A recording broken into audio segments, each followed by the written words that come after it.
Vjerujem da nema osobe koja se ne divi ovakvoj biljci, koja zadivljuje svojom ljepotom i ukrašava svaki vrt. Hortenzija je najčešće listopadna grmolika biljka, a mogu narasti od 1 do 2 pa čak i do 15 metara. Ima razgranat korijenski sustav sa jednim glavnim odrvenjelim korijenom. Cvjetovi su mali i nalaze se u okruglim ili plosnatim grozdastim cvatovima. Ona cvjeta od početka 6. do 10. mjeseca, a cvjetovi mogu biti svjetlo-ružičaste, zelenkaste, bijele, ljubičaste ili plave boje. Njen plod su crne naborane sjemenke koje ostaju u grozdu nakon cvata, pa se relativno lako i samostalno razmnožavaju. Krajem augusta i padom noćnih temperatura izgled ove biljke se mijenja, ali samo kada su cvjetovi u pitanju. Naime, oni gube onu jarku boju i postaju nekako zelenkasti. Na našem kanalu već imate video o uzgoju hortenzija i njenoj rezidbi, a također imate poseban video o tome na koji način možete mijenjati boju cvjetova iz roze u plavu i obrnuto. A danas ćemo vam pokazati kako vrlo jednostavno odraditi razmnožavanje hortenzija i to na nekoliko načina. Prije svega, prvo što je potrebno jeste da pripremite zemlju u koju ćete staviti reznice. Mi smo koristili običnu zemlju za cvijeće te smo u nju dodali perlit. Vjerovatno ste bar jednom kupili neko cvijeće ili biljku u posudi i sigurno ste primijetili sićušne bijele granule po zemlji koje liče na komadiće stiropora. Riječ je o perlitu, prirodnom materijalu koji se u sirovom obliku nalazi u prirodi kao vulkanska stijena. Ona se u procesu prerade izlaže visokim temperaturama gdje dolazi do širenja perlita koji povećava svoju zapreminu čak i do 40 puta. Ne razgrađuje se pa je idealan za upotrebu u mješavinama za posipanje biljaka koje se rijetko presađuju. Ima neutralan nivo pH što ga čini pogodnim za bilo koju baštu, a ne sadrži otrovne hemikalije ili aditive. Zahvaljujući sposobnosti da upijaju i zadržavaju vlagu, granule agroperlita upijaju višak vlage iz zemljišta. Kada se vlaga u zemljištu smanji, granule perlita ispuštaju upijenu vodu i na taj način održavaju povoljan vodozračni režim oko korijena biljke. Isto radi i sa rastvorom mineralnih gnojiva, čime se postiže njihovo produženo djelovanje. Također omogućava odlično provjetravanje zemlje. Biljke zapravo apsorbiraju 98% kisika kroz korijen, pa je dobra aeracija ključna za zdrav razvoj korijena. Pravilno strujanje zraka također podržava zemljišne gliste, korisne nematode i druge dobre stvari u zemlji, što zauzvrat omogućava život biljaka. Kod proizvodnje rasada u supstratu sa perlitom mnogo je lakše vađenje biljaka bez da se ošteti njihov korijen. Biljke su sada još uvijek zdrave i lijepi su im cvjetovi, no malo su izblijedili i promijenili boju.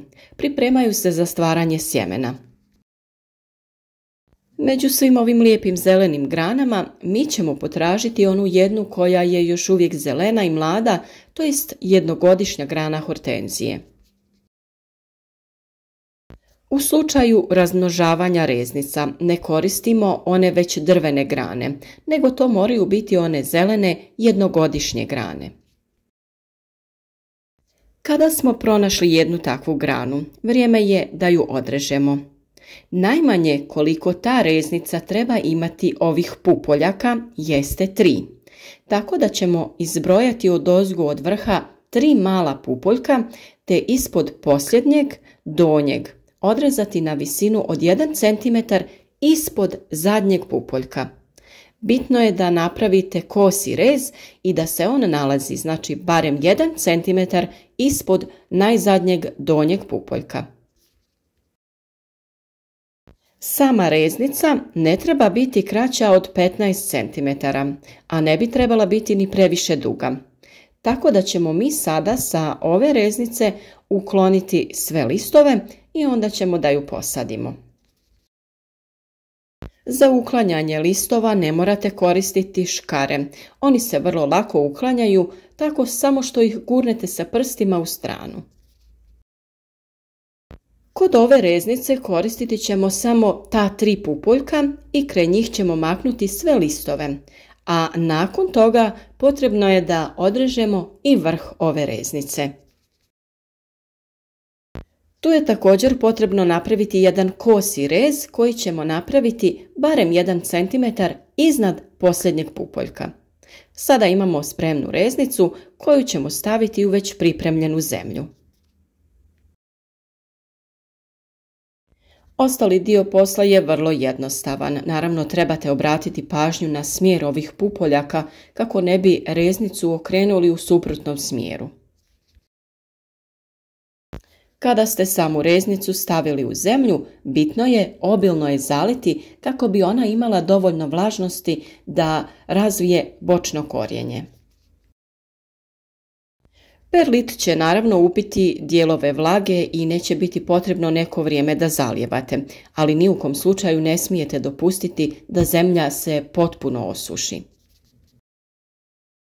Kod pripreme ovakvih reznica možete koristiti neki hormon za ožiljavanje u prahu, ali mislim da se hortenzije vrlo lako primaju u zemlju, tako da to nije potrebno.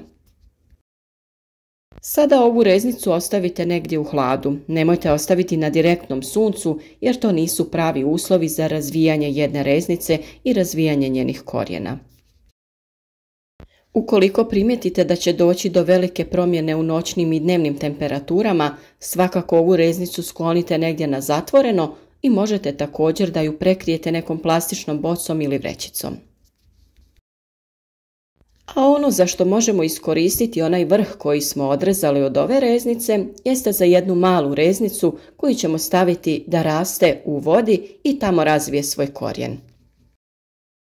S obzirom da listovi na ovakvoj reznici vrše fotosintezu i hrane biljku, kako biljka ne bi trošila previše snage na razvoj tih listova, ukloniti ćemo ih. A također ono što ćemo učiniti jeste da sa škarama potkratimo i ove gornje listove koje ćemo ostaviti samo ovako kratke i to ta 2 kratka lista. Ovako će ova mala biljka svu svoju energiju usmjeriti u razvoj korijena. Ja sam razrezala jednu staru plastičnu bocu i u nju stavila vodu, te ćemo tu držati naše reznice. Vrlo je važno da redovno mijenjate ovu vodu kako bi uvijek bila svježa. I ovako pripremljenu reznicu držite negdje u hladu jer nije dobro da stoji na direktnom suncu. A sada ćemo pripremiti još jednu reznicu koju smo odrezali na isti način kao i onu prvu, samo što ovaj put nećemo ukloniti vrh. Ukloniti ćemo sve ove bočne listove do samog vrha. Ovako pripremljenu reznicu također ćemo staviti u supstrat i čekati da se ona razvije. Možda će joj trebati malo duže, ali u ovom slučaju ćemo odmah imati biljku koja će nastaviti da se razvija u visinu. Dok ćemo kod one prve reznice imati bočne izbojke koji će odmah krenuti da stvaraju jedan grm. Naravno, opet napominjem, vrlo je bitno održavati vlažnost zemljišta kako bi se biljke što bolje ukorijenile. I opet napominjem, sve ove reznice morate držati negdje u hladu kako one ne bi bile izložene direktno suncu jer na taj bi način se zemlja prebrzo isušivala i mogle bi da uvenu. Ukoliko imate hortenzije koje su vam posađene na stalno mjesto negdje u vrtu, imate još jedan postupak koji možete napraviti kako bi napravili novu sadnicu. Ova naša hortenzija je tokom cijelog dana izložena suncu, tako da ćemo mi ovu reznicu da napravimo sa one strane na koje dolazi samo jutarnje sunce, a ostatak biljke joj pravi sjenu tokom drugog dijela dana. Kada ste odabrali granu koja je najbliže zemlji i izgleda kao da bi se mogla najbolje saviti, kako bi ostala u zemlji, tu iskopajte jednu malu rupu i napravite da zemlja bude rahla kako bi mogli zakopati reznicu. Ovaj način razmnožavanja se zove polijeganje i mi ćemo tako da napravimo udubljenje u zemlji, da polegnemo ovu jednu granu hortenzije te da ju zatrpamo sa zemljom. I u ovom slučaju potrebno je da to bude zelena grana koja je jednogodišnja, to jest od ove sezone. Nju ćemo lagano saviti u tu rupu koju smo iskopali te prekriti sa zemljom. I ona bi trebala u dodiru sa zemljom uz vlagu da razvije korijenje. A u proljeće ju jednostavno odvojimo od glavne biljke i presadimo. I u ovom slučaju potrebno je ukloniti sve listove koji se nalaze u onom dijelu koji će biti pod zemljom, te onda obilno zaliti biljku kako bi ona imala dovoljno vlage, da potakne razvoj novog korijenja. I naravno tu vlagu morate redovno održavati, pogotovo kada je biljka ovako u zemlji.